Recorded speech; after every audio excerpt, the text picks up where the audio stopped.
fans, welcome back. I'm Kendra Science, and here we are talking about tornadoes in a bottle.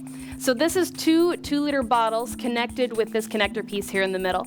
This is a specialty piece, but you could also do this just by really taping the two pieces together if you have some really strong tape at home.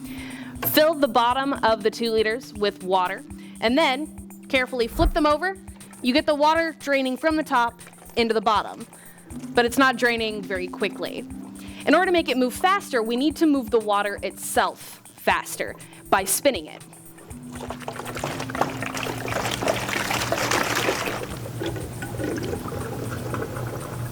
Now we've created a vortex here at the top. This vortex is because the water itself is now a faster moving fluid. The faster it moves, the quicker that it can drain into the bottom.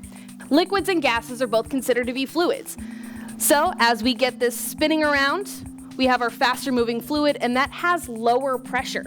Because it has lower pressure, it can filter through the centerpiece here faster. This is very similar to draining a bathtub, draining a sink, anything like that. Just have your connector piece, fill one side, flip it over, and spin. Now it does take a little bit to get going. There we go. And on the top, you have a tornado in a bottle.